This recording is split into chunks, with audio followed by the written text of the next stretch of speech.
You're watching Fired Up, and here's what we've got coming up. That's the other problem with these numbers. We don't know what is defined as a murder. In some countries, a suicide is a murder. Maybe taking some responsibility for the fact that you're an incompetent police chief who can't handle the crime rate. Instead of admitting that, you deflect it and you blame it on, oh, it's guns. As for a guy, you guys probably carry your gun in the same place. You don't have purses, you don't have... Well, it depends on the night. Well, okay, well that's for another show. When you're making that decision to shoot, you have to always be aware of the background. I don't usually do videos with loaded guns, but today my gun's loaded and I feel safe. Today we're going to be talking about another historical firearm, the Colt Peacemaker. Our panelists include Emily Miller, Marketing Director from the Gun Store in Las Vegas, Michael Giles, retired police officer and defense attorney from Creed and Giles, Tony D., retired police officer and firearms instructor from the Gun Store, Lieutenant Randy Sutton, retired policeman and author, and your host, Bob Irwin from the Gun Store. Good morning and welcome to Fired Up. I'm Bob Irwin, your host for the show, coming to you from the Gun Store in Las Vegas, Nevada. This program is about guns, politics related to that, and self-defense. Today on our panel discussions, we're going to talk about the propaganda you're hearing about the murder rate in the United States versus the rest of the world. We're forever hearing what a dangerous country this is because of all the guns. A little bit on a University of Kansas professor who a couple of weeks ago decided to make some comments about gun rights and the NRA and so forth, and a little bit about training and practice in use of self-defense, that you need to go through the steps to keep your skills where they need to be. So we're going to talk first about the murder rate. The left side of the United States, I'm referring to the left side politically, not geographically, has a higher crime rate, murder rate, and suicide rate, they say, because of all the guns we have around. A number of scientific studies have come out recently from several different places that debunk the numbers that you're getting as the realistic crime rates, the realistic homicide rates. The thing about numbers, especially when related to crime rates, that everybody needs to understand is they're a snapshot. They only show you what happened in that year, and they typically are a trailing indicator. They're several years behind. In our country, I think the Uniform Crime Data reports come out 14 months after the last year. Other countries are even worse. A good example would be, you watch the news, there's a war going on in Syria right now. Now, in 2004, Syria had a murder rate of 1.2 per 100,000, however they define murder. Likely it's going to be higher this year. Gas here and there. That's the other problem with these numbers. We don't know what is defined as a murder. In some countries, a suicide is a murder, or it's not. If you kill your family and then kill yourself, it's 9 suicides, not 8 murders and a suicide. So how they keep their statistics is also important. Or if you kill an adulterous woman by stoning her to death, that's not really murder. Doesn't count at all. Doesn't count. No. Or if you kill your children because they're your chattel. In some countries, that's still legal. And then there are countries where entire portions of the population are so removed from government that we'll never know what goes on in those regions. Well, and despite increasing in gun ownership in the U.S., we saw dramatic reductions in criminal violence, I think like in the 90s. It was more like England at the same time. They saw huge increases in street crime. The kids were stabbing each other. Like, as soon as England banned guns, violent crime per capita went through the roof. In America, we've been on a downtrend for 25 years. We've gone from about 600 violent crimes per 100,000 people down to 300. Now we're down below that, except for a few cities. For example, New Orleans has a very high crime rate. New York, Chicago, Washington, D.C., they have very high crime rates. If you take them out of our calculations, for any year that we're in, our per capita crime rate is actually a lot lower than the numbers suggest. England is way past us. Oh, yes. I mean, way past us now, and there's no guns in England. They're at about 1,300 violent crimes per lot of 100,000 people. A lot of knives. They don't use guns, they use other methods. Well, we saw recently they had riots in London, and the mobs were running through the streets, and the cops were doing nothing. They were, because it was just teenagers breaking bricks and burning buildings down, and somehow that wasn't counted on their crime rates. But there was a direct change there from the late 1990s to the mid 2000s, where the crime rate in the United States was dropping as our population of criminals got older, and more gun permits were issued at the same time in many, many states. And at the same time, England started all their laws about and taking firearms away, first pistols, then shotguns, then rifles, then even 22s. And you can't now have a gun unless you live on a farm and so forth. And their crime rate passed ours as the two most industrialized, most civilized, supposedly, apologize to the French and all them other people, those two countries, and they passed us in their crime rate as their guns went away and ours increased. And I see them every day in the store. I mean, we get a lot of British tourists in here shooting our guns, and I'm telling you, they obviously they're gun enthusiasts and they're collectors or shooters. And these poor guys, it just tears my heart out to listen to them. I mean, they're so restricted over there, and they can't do anything, and it really hurts. I mean, as a fellow shooter and gun collector and everything, these poor guys, I just really feel for them. And we see this everywhere. They do. Australia had the same basic thing happen when they did that gun confiscation and crushed them all. We all cried, right? Because you're watching the bulldozers and the steamrollers roll over these guns, and you're thinking, "Oh, I'd love to have that one. That's classic." They don't report how the sexual assault rate went up like 4,000% because because they knew that the punks knew that they didn't have anything to worry about because there was no defense. If you I mean honestly, the other day after 13 people were shot in Chicago, 13 people are shot in one. At a basketball right. game. The police chief, who in my opinion is a complete moron, comes out and calls for an assault weapon ban when it's already banned. I mean, the weapons are already basically banned in Chicago. So instead of, maybe taking some responsibility for the fact that you're an incompetent police chief who can't handle the crime rate, instead of admitting that, you deflect it and you blame it on, it's guns. It's always easier to blame a tool than the real problem. More guns in our country equals less crime. Less guns in other countries has increased their crime rate. The numbers don't lie, even though they're a trailing indicator. An interesting set of numbers. When we got through researching all of this stuff, it's absolutely amazing. There is so much difference in how people count the numbers, as Michael was saying, that it's impossible to really get a comparison between countries. And some of the countries we were commenting, I pulled the stats on every place, and we're looking at places you're encouraged to go vacation in. Clearly going to go ahead and cross off some of these places. Sorry, Sierra Leone, I'm not coming for you. Now, there are obviously places we expected, but we're talking about locations that are tourist destinations. Belize, in 2004, 30.1 homicides per 100,000 people in the country of Belize. Bahamas. The Bahamas. 22.5. And this is a place people pay big money to go to, right? But I'll tell you what, here's the reality of the situation. Very few of those murders are happening in the tourist locations. They're happening away. No, and it's the same thing here. If we took out Chicago, Washington, D.C., Flint, York, Michigan, etc., our murder rate would be incredibly lower. But the interesting thing is, in Russia, the comparison country everybody likes to use because they're a big country, they have almost no guns. Their gun murder rate is 4 times lower than ours. Their overall murder rate is 5 times ours because they murder each other with guns, with mostly carbon monoxide. They force the guy into a car and gas him with the exhaust.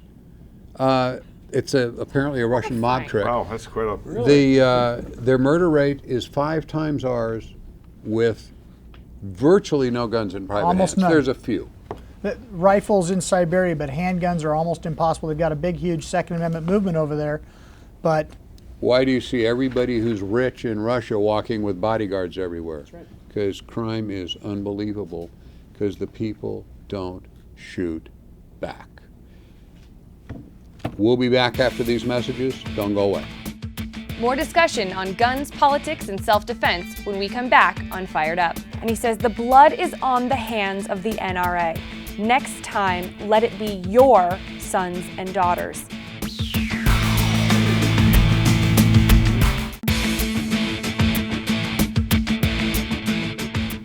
We are back here on Fired Up.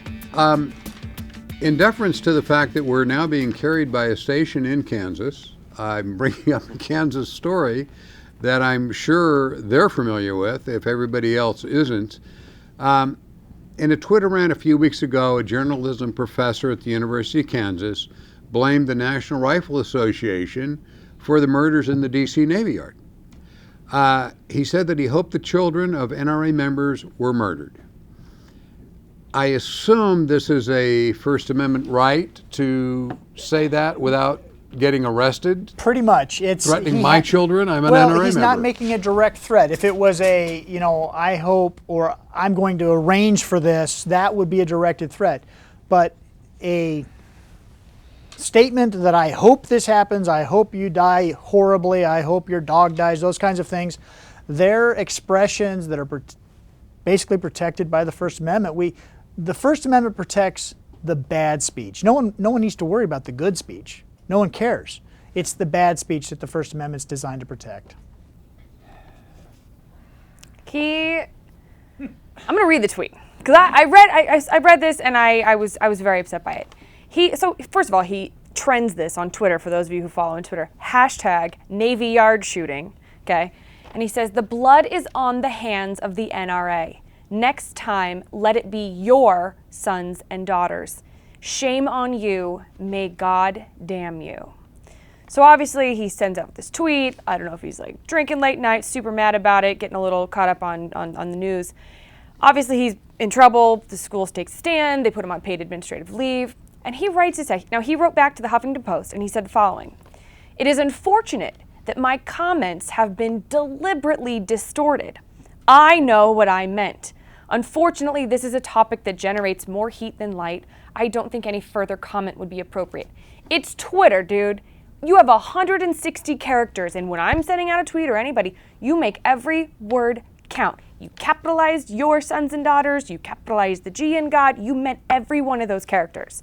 You absolutely were going after and saying directly, may it be your children, as if anyone, NRA, pro-gun, anti-gun, has any feelings of ever wanting to shoot a child. That's disgusting, first and foremost. And first of all, if we ever said that about his children, oh my, forget it. Yeah. What would happen then? He'd lose his mind. But for him to take this to may it be your sons and daughters, as if anyone pro-gun would ever want a gun used against an innocent life. That is not it. It just makes it out to be like we're child murderers, and that's disgusting to me. He meant every word of this. There was no misunderstanding on our part whatsoever.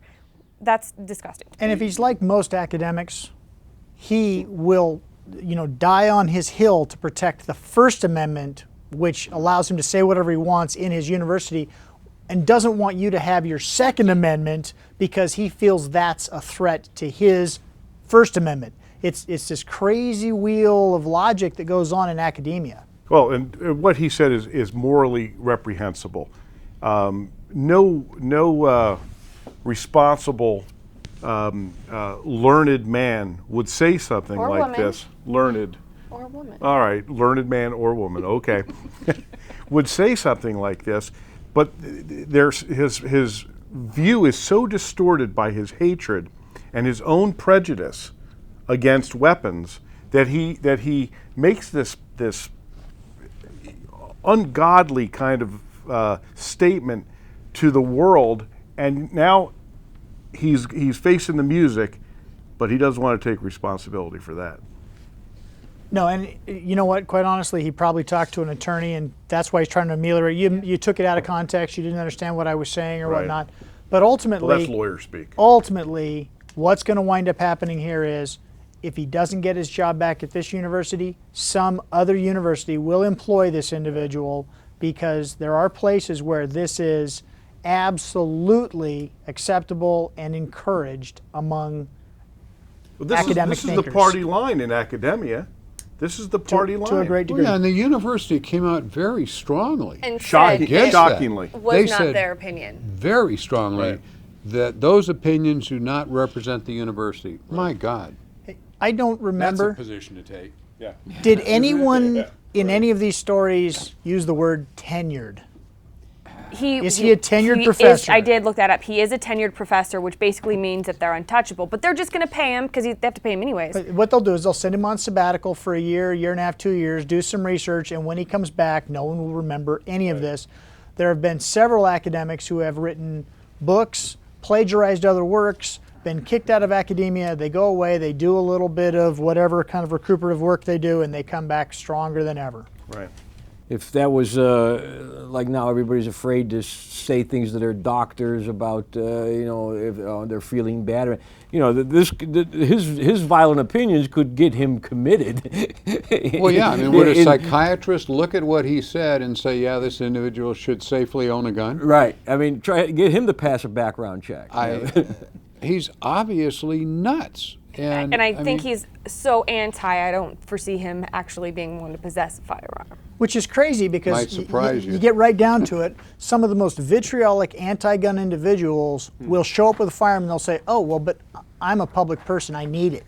A lot of people in the media, a lot of movie stars, a lot of politicians who don't want you to have a gun have one themselves and armed bodyguards. So we don't now. You're probably right about that with this guy.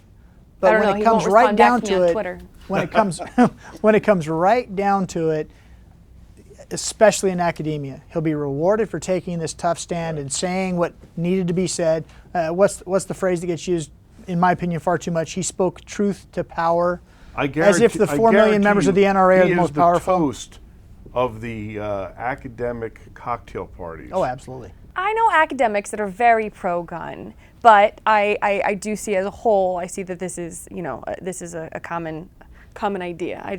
I'm just defending those there out are there. A few. There are a few, and I've always respected those some who are old willing to professors stand from up. UNLV. Some at UNLV, but there are also some out there Yeah. who are completely and totally the other way. Well, this guy's a trip, and I can't believe he said that. I'm sure our listeners in Kansas take the same view that we do. But there's contact information on the show if you want to weigh in on this. I'd be very interested in seeing what comes up there. We will be back after a few shorter segments. Don't go away. We'll have more Fired Up when we come back.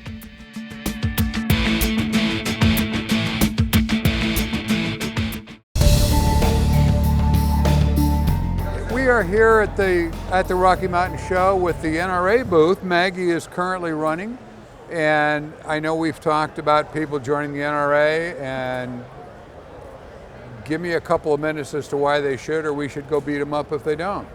Well, one of the major reasons why we do want to affiliate ourselves with the NRA is because the NRA has our best interest at heart. We firearms owners, protecting not only our Second Amendment, but all of our civil liberties. Joining the NRA, you also get updated with magazines on you'll get a monthly issue subscription. You can actually get the American Rifleman. You can also get the America's First Freedom. They also have a great hunting magazine. They'll keep hunters updated on the latest and greatest rifles and ammunition that are out there. Also joining the NRA, you get a lot of coverage for your firearms. You get $2,500 worth of firearms care in the event that your firearms are ever lost, stolen, or burnt in a fire. We also have $5,000 worth of disability in the event that you accidentally shoot your foot off. $5,000 worth of disability will actually go towards your medical expenses. Not only being a part of the NRA is a huge privilege. With that privilege comes great responsibility, and the NRA does hold great responsibility for our firearms. Being able to conceal carry or open carry, states are different, but the NRA is pro-firearm for self-defense, and then also for hunting, also for recreational. We actually do a lot of recreational shooting through the NRA. I'm an NRA certified firearm safety instructor as well.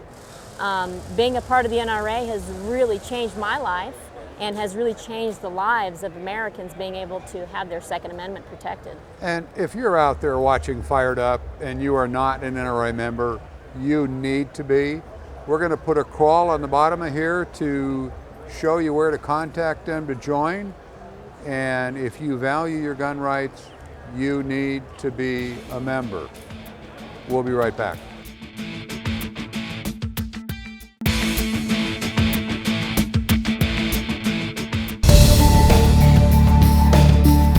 We are back. With me is Mitch, who runs the Rocky Mountain Gun Shows. We're his guests here filming some of the displays. This is an amazing show. It's Thank you. Thank in the middle you. of this wonderful hotel. It's gorgeous, and it's it's just terrific. How long have you been doing these in Las Vegas? Long time. You know, this is actually our 4-year anniversary. This month is our 4-year anniversary for the Rocky Mountain Gun Show, and we've been doing them here at South Point the whole time. The South Point Casino's been wonderful to us. It's a great facility, so we're real happy to be here. We get a great turnout. Yeah, I can see that. And this is the second day, and the place is packed. Yeah, yes. The vendors seem to be We've happy. got awesome vendor support, a lot of big vendors that follow us around. We do our best to keep them happy, and you know, we kind of pride ourselves on the advertising we do for our show. We do a ton of advertising, from billboards to radio, TV. Well, you're about to have some more, apparently. Yeah, and you know, just we really try to do a lot of advertising to, you know, to bring the people in for our vendors. Well, it's just part of the gun industry. It's so nice to have this here because it creates a lot of interest in firearms, and the more Sure. publicity we all have, the better Sure. off we do. We also offer a CCW class here, so and that's a nice for the public, you know, to come in, and I think everybody should have their concealed weapons permit. I couldn't agree more. You even have the ATF here. Yep, the answering ATF questions is, for people. you know what, they've been very supportive of us. They compliment us on a show well run. They compliment us on being strict with our rules. You know, we try to follow the letter of the law as best we can, and make everybody happy, do what you're supposed to do, and Well, I appreciate everybody your, can have your the putting the show on, and I appreciate you letting us in to film it as part of our show. absolutely. We love. Thanks for coming. It's it's good for everybody. Anyway, I appreciate it very much. Thank All righty. you very much. Thank Mitch. you. Appreciate it.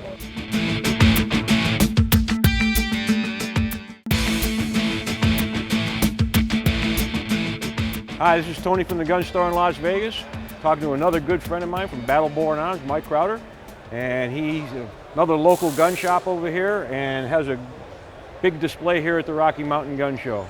Mike, how long you guys been in business now? Going on just past 3 years now. 2 years, yeah. And doing well? The last year has been very, very busy for us. It's been very good. We're still doing pretty well though. It's slowed down quite a bit since the hysteria of the beginning of the year after the Newtown massacre, but it's still going pretty strong. Now I know that we're probably all basically in the same boat when it comes to getting product. Have you experienced the same thing with ammo and components? Absolutely. And guns Ammo's been exceptionally hard to get, especially 22 long rifle. There's been a nationwide shortage of it. Very hard to get, very high demand. Reloading components are almost impossible to get. Firearms have slowly started to trickle back in, but it's still not what it was the same time last year. Yeah, I know that with us, everybody's insane. It's a nationwide thing. It's not just there's all kinds of rumors going around about government purchases, etc. But we really, I talked to the Winchester rep. I'm sure you have too. You're different reps, and it's basically just so many people are getting the guns now that it's just that they're overwhelming the entire system. And have you noticed it getting better at all, or? It's slowly getting better, but it's still not anywhere where it needs to be. I spoke with one of the Winchester representatives, and he told me that for the first time in 20 years, they've got empty warehouse space inside of their warehouse, because as soon as they make it, it goes directly into a box and onto a truck. they've sold out of all of their supply that was currently stacked up on pallets in the warehouse, and the workers don't know what to do, so now they're having them paint the floors. That's might as well do it while it's empty. That's right, do it while it's empty. Mike also does the laser. We do laser engraving. Laser engraving on laser cut case foam. We do engraving for Pelican cases, for firearms, cameras, tools, any kind of high dollar equipment that you'd like to protect. Yeah, and they're one of the only places in town to do something like that. So it's kind of a unique area for him and for the industry. So we also do NFA engraving, short barrel rifles and short barrel shotguns. So good. All right, Mike, thanks a lot. Sir. Thank you very much, sir.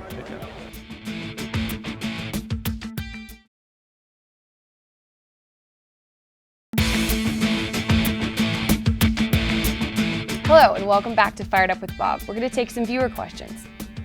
My dad always told me to keep birdshot as the first round in your pistols as a sort of warning shot. Is this a good idea? Wow, if you're going to be attacked by a bird, I guess. The birdshot idea is to kind of use it as a blank, that it'll make noise and scare the guy away. And the idea of the blank I've seen put forth before. Probably not a bad idea if you're in a really dense neighborhood where anything that goes through the wall, you might want to have a blank. Birdshot is different. If you decide to fire that at somebody in panic and what you do is blind him, it's not going to kill him, it's going to blind him. And you may have an interesting problem depending on how many lawyers the guy's got. Self-defense is not maiming someone, and if you loaded birdshot and that was the result, I can see that being a very complex court case. But I would not recommend it. If you want to have a blank because you're worried about it going through the wall, you can't shoot a round into your ceiling because it's going to go through the roof and land somewhere. A blank is a good idea if you want to have a blank. I'm not sure that it isn't smarter to yell at the guy, "Get out of my house," than firing a shot. Because we've seen cases where the intruder is armed, and when he hears the shot, he presumes you're shooting at him, and he shoots back. And you actually start the gunfight where there wouldn't have been one if you just yelled, "Get out of my house." Try the verbal warning first, and I'd stay away from the birdshot, definitely. This viewer wants to know, can you conceal and carry a black powder pistol? The answer to that is yes and no. If we're talking about most states, yes. Nevada, where we are, just changed its law, actually, that makes effective October 1st, that says only guns that are listed as firearms by the Alcohol, Tobacco, and Firearms Department of the Treasury and Justice Department, and the federal government doesn't consider black powder, muzzle loaders to be firearms. And because our new law says it has to be a firearm under ATF's definition, you cannot carry black powder revolvers anymore as a concealed carry gun. The side effect of when they write laws, there's always, I always tell people laws are double-edged. When they make a law, there's always another side to it that somebody missed. And I know some guys that do shoot black powder and they like to carry black powder gun for their self-defense gun. And it is illegal as of October 1st. Our next question comes from Andy, who says, you guys often use the term excessive force. If someone is hurting me or my family, isn't force okay to use? I think they're kind of looking for the definition of what excessive is. Yeah, we do that. We see police officers charged with excessive force and people charged in self-defense occasionally with excessive force. It means that you apply more force than is necessary to accomplish the reasonable goal. If a police officer gets into a fight with someone, he knocks the drunk down or whatever, there's combativeness there, and then he proceeds to beat on the guy when he's down, that's excessive force. He's using more force than is necessary to place the subject under arrest. He's getting even for the fact the guy hit him first. In self-defense, where you defend yourself and your opponent is down or has turned and is running away, that's where the line would be crossed of using excessive force. It's force that is not necessary to obtain your goal of making yourself safe. It's the added force that is used to get even. When you go from defending yourself into revenge is where we cross that line. Don't cross that line and you'll probably stay out of jail and stay out of court. You're allowed to defend yourself. When he is disabled and no longer a threat, stop. Don't get even. Another viewer wants to know if you had any suggestions for what to wear for conceal and carry while exercising or jogging. We like to, when you're out in public, keep the gun around your waistline someplace where you can reach it without bending over or standing in an awkward position. And generally, if you can, so we can reach it with either hand. And basically any place around your belt line you can reach with either hand. But on your belt line someplace, and you can wear a wide sash over it or wear your sweatshirt out over your sweatpants, but you put a belt underneath that so you can carry a gun, hold the weight, and it won't show on the silhouette of your body in the wrinkly sweatshirt. Maybe get one size too big, and it works perfectly. It has to be fit tight onto your body or it's going to vibrate loose when you're jogging. So it needs to fit fairly tight on the gun. Like a belly band of some Like sort, a belly maybe? band holster Okay. will work fine. They sell those that are a wide, look like a big ace wrap, and it has little pouches for magazines. And we used to carry them in law enforcement undercover under a shirt. You could carry handcuffs and guns and whatever in all these little slots. It works great.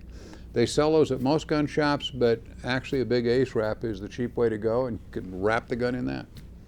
The next question says, are there any other organizations out there other than the NRA that I can join that deal with local politics in my state?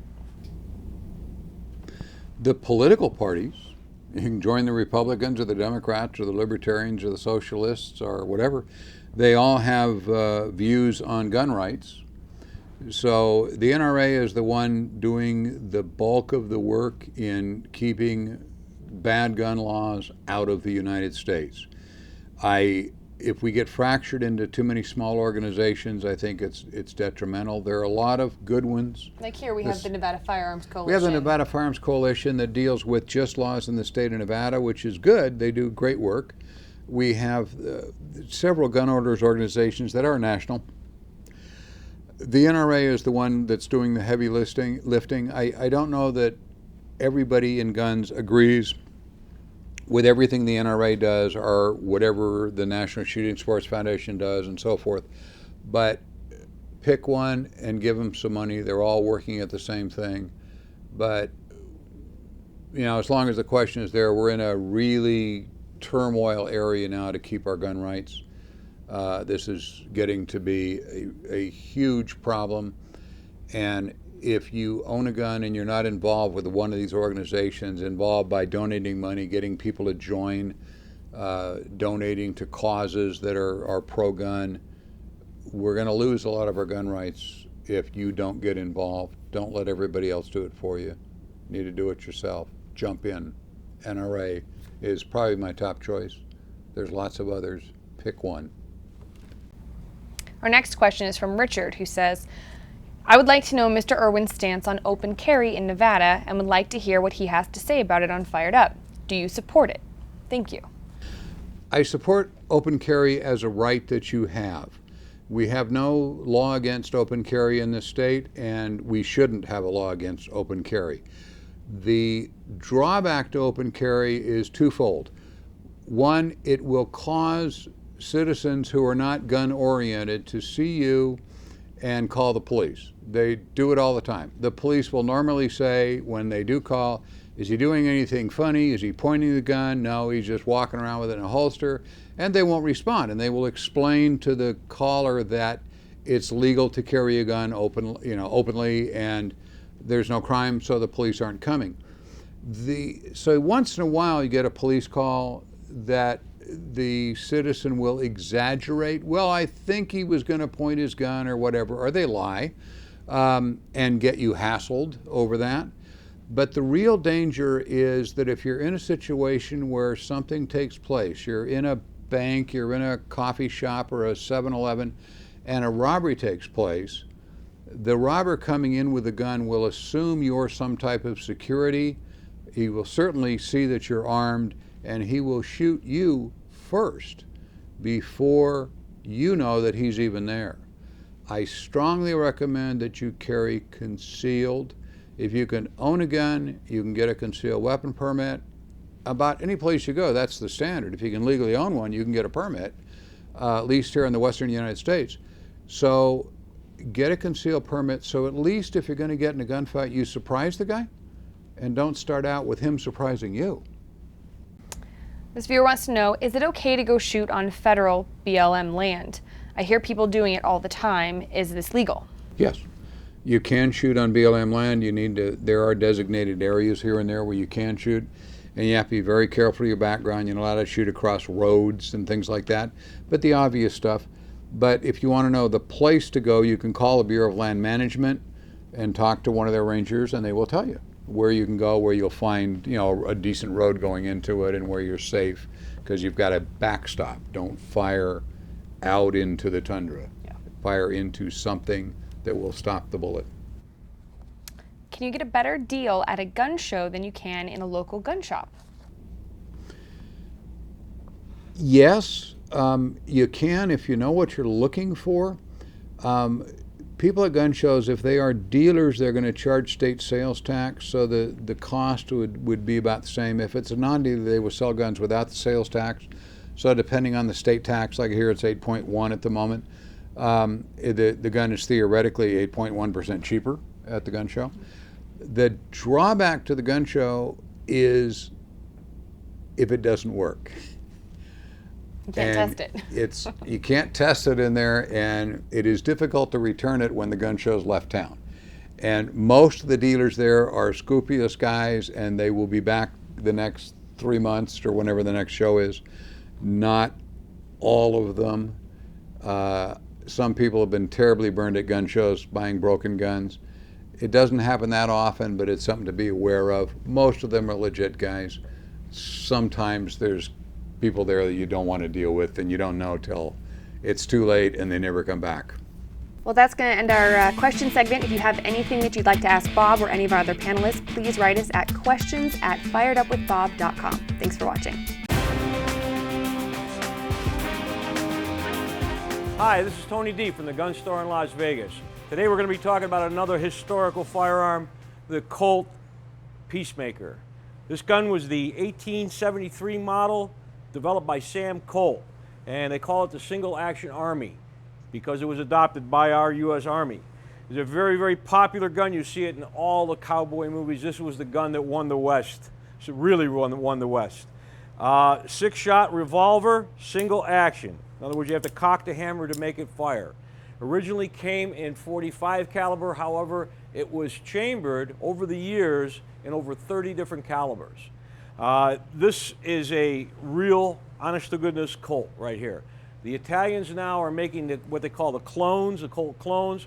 With the popularity of cowboy action shooting, the Italian Colts, or the Italian clone Colts, are much more inexpensive, and it is more available to the average person. Ruger also makes their version of it. It's called a Vaccaro, which is a similar looking gun, but totally different on the inside. The original Colts were finely made. They were handmade, hand-tuned, and like I said, this one here was my cowboy shooting gun when I used to do cowboy action shooting, and this one is in .38 caliber, so .38 special. Even though they were called 6-shooters, no self-respecting cowboy would ever carry 6 shots in a 6-shooter, because the old guns didn't have the safety devices that the newer guns did have now, and when the hammer was down, if there was a 6th round under the chamber, that firing pin would be lying against a live primer. So if that cowboy dropped his gun or it got hit, it would go off. So even though they were 6-shooters, no one ever carried 6 shots. They always carried 5. And in cowboy action shooting now, all the scenarios that are used with the handgun are all 5 rounds for safety reasons. Like I said, the modern guns now, they have safety devices built in them to prevent that, and you can safely carry 6 rounds totally loaded, but the older ones, you can't do that. On the Colts, There was 4 clicks when you cocked the hammers, and there was for C-O-L-T, for Colt. And the hammer's all the way down. Your first click, C-O-L-T. And that's what the cowboys, you could tell it was a real Colt.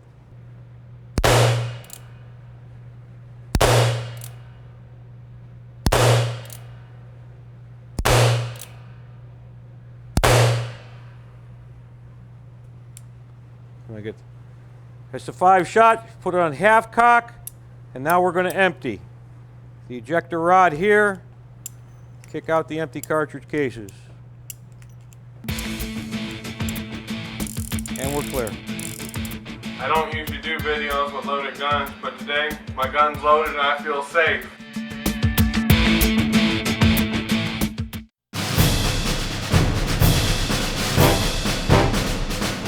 I'm Mike Rogers. We're going to do Moron of the Week now. Hopefully things that you wouldn't even think about doing.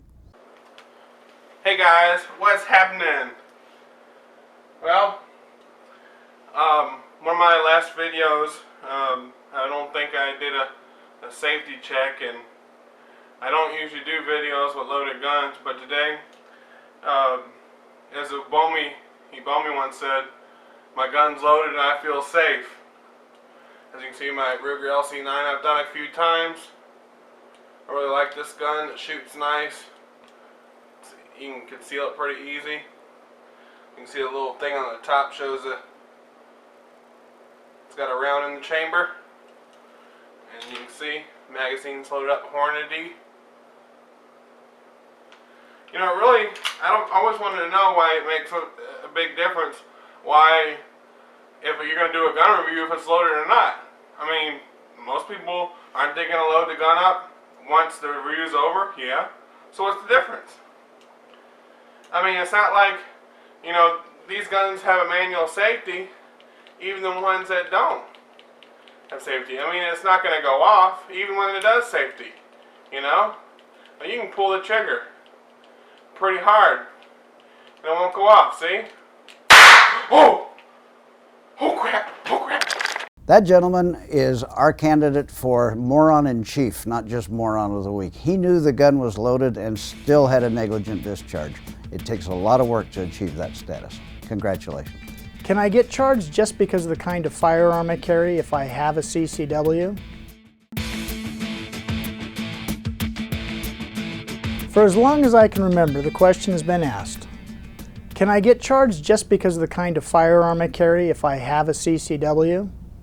Well, the answer probably is no, so long as the firearm is one that's authorized by your jurisdiction to be carried under your state's rules for concealed carry. But can what you carry affect the way a prosecutor, the police, or a jury views your case? Absolutely. Some firearms have classic lines, like a Colt Peacemaker from an old Western film. But it's probably not a great idea to carry one as a primary self-defense weapon. Certainly if you find yourself in a situation and that's the tool available to you, the question of whether or not you have a right to use lethal force to defend yourself is the same. The only issue will become if the facts of your case are somewhat questionable. And it's not uncommon for a prosecutor or a civil attorney to attempt to gain points with a jury by saying things like, "Oh, that's the kind of gun James Bond carries. The defendant must have thought he was an assassin." Or, "We all know those are unsafe. You've seen the movies." When in reality, those two statements probably are not true. But it'll cost a lot of money and a lot of time for your attorney to defend against those allegations. Be safe and be careful. Select the tools because they're effective and safe. Consult with an attorney if you're worried about your jurisdiction. I've got one opportunity to shoot this animal. My first obligation is not to make a clean shot on the animal, but to know if I can shoot or not.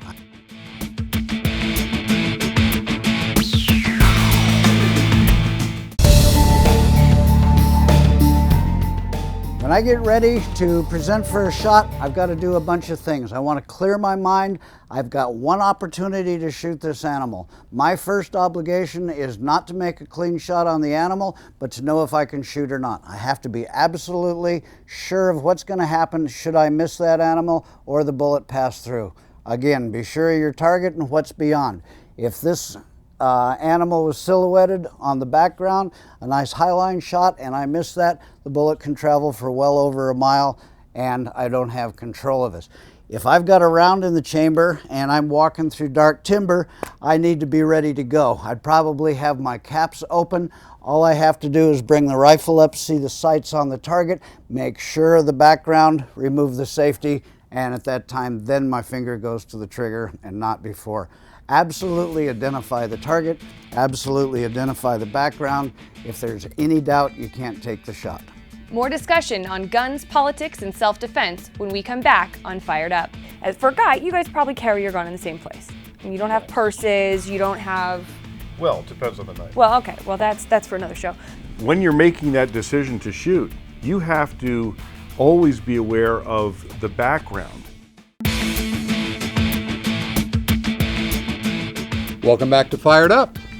We're going to talk a little bit about one of the things that any of us here have discovered over and over again in all of us doing instruction of shooters, helping shooters learn to use their firearms, to carry them safely, and so forth. What happens in real life is you don't react the way you were trained because of adrenaline dump. When a real situation happens, it is so fast that you lose the ability to act properly if you have not continually practiced. We do that with police officers, training over and over again how to draw their guns, how to line up the sights. We get people come in for the CCW for Nevada is a 5-year permit. And when they come in for their renewals, I check everybody's gun when they come in. And I've seen some guns with belly button fuzz on them and dry and nasty and dirty. And I said, when was the last time you shot this gun? 5 years ago. Really? 5 years ago. If you drove your car once every 5 years, you'd be a pretty lousy driver, wouldn't you? You know, and they don't get it. You know, they put it away. It's dirty, rusty, nasty. You know, I had one woman. She had a string of pearls in her purse that broke, and one pearl was actually lodged in the barrel of her .38. You know, and I opened it up and said, you know, and it was just disgusting. And they just, you know, you got to. It's muscle. You don't remember. I've interviewed a lot of officers involved. You remember unsnapping a holster and drawing a weapon? Nope. You remember disengaging a safety? Nope. You recall how difficult that first double action pull was? Nope. You recall how easy that second, third? Nope. After the confrontation was terminated, you remember decocking a weapon and reholster? I don't remember none of that. But you did it. But they did it, exactly. But you did it. But they have to even practice the physical act of getting to it, let alone when you're talking about the adrenaline that takes over. It's finding and locating it. As for a guy, you guys probably carry your gun in the same place. I mean, you don't have purses, you don't have... Well, it depends on the night. Well, okay. Well, that's for another show. But, you know, you guys usually have it in the same place. As a woman with the clothing and the wardrobe and the bra holsters, I mean, if you get into that, I'm not, no. But in a purse. We change purses with our outfits. We sometimes have a little clutch that it doesn't fit into. Like, there's like some logistics involved with a woman carrying a gun. You have to be familiar, like, where I do that all the time. Like, I look like I'm feeling myself up, and it's like you're looking for something. The thing that never ceases to amaze me is people strap on guns, cops and civilians alike. They strap on guns, and they haven't gone through the 1,000 repetitions it takes to form muscle memory. They've done it a few times in class or whatnot. And you know, I don't want it to sound like it's just civilians. I've been on the range, out at Metro's range with officers, and their guns were just as gunky, and you ask them, when's the last time you shot that? And you're like, well, when did we qualify last? Yeah, exactly. When did it come out of the holster last? Yeah. When did we qualify last? So it's a mindset, and some people never get that mindset. Here's what everybody needs to understand from a legal standpoint. If you carry a firearm and you get into a shooting and you accidentally shoot the wrong person, whether you've ever practiced or not is going to be relevant in court. It's going to be brought up by the DA if you're charged by a crime, how little practice you've had. It's going to be brought up by a civilian attorney in a civil court to show, because as I like to say, every bullet you fire has a lawyer attached to it. maybe it's a criminal lawyer, maybe it's a civil lawyer. But one of the ways to protect yourself, both criminally and civilly, is practice regularly, practice good techniques with a certified trainer, keep a log. So if it ever comes up, because under stress, the hit ratio for cops who shoot 85 to 90% on paper is something like 17%. 17%, exactly. So 17%. even for people who do this for a living and do it all the time and think about it all the time, the hit ratio is pretty low. The odds of you actually missing are pretty high. And hopefully when you miss, you hit a power transformer box or a parked car or a building and not a person. Something that isn't Something that breathing, isn't going to yes. sue you. But you know that it's very important. I think that we should talk about this. Is when you're making that decision to shoot, you have to always be aware of the background, and that's something that we don't talk about. I think enough on the show, because as you're saying, the hit ratio is low, and if there are people in the background, you're responsible for that. Absolutely. And unfortunately, if you don't train, tunnel vision happens. Anybody who's ever been in a point gun and maybe shoot or shoot situation, if you ask them what was happening to the right or left of you, they probably don't remember. They can tell you exactly what the muzzle of the gun pointed back at them looked like, and it was about that big around. But ultimately, we just recently had one up in Oregon, the Claxmas Mall shooting. There was a civilian who had a firearm who didn't shoot, and he said, because there were people behind him and I was scared I'd miss, he made a conscious decision. Now, he was, as we've always talked, he had a firearm and could have defended himself or others if he had to. He made a conscious decision not to shoot. We believe just the presence of that firearm caused the shooter to decide, oop, this is not where I want to be, and he shot himself with the next round out of his gun. We talk about that hit ratio, but in reality, the hit ratio is 100%. It's something. hitting something, yeah. They all hit something, and the things that are breathing are really expensive to hit if you don't want to hit them. I'm going to close this with one other comment. If you keep a gun in your house, practice getting it out like police officers practice drawing their gun. I spoke to a lady who had somebody come into her house, and she kept her gun in the nightstand drawer, had for years, and when she woke up and reached over, she couldn't find it because she'd put so much junk in the drawer On top of it that she's rattling around and crunching and whatever, and took her, she said, it seemed like 5 minutes, it's probably like 10 seconds, to get the gun, and the guy was already in the room, and she couldn't find where the gun was in the drawer.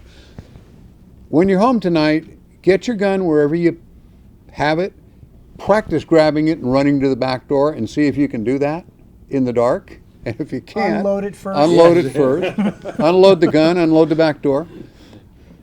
Try a run through. It's what we put police through, getting out of their cars so they don't stumble, drawing their gun as they come out of the car.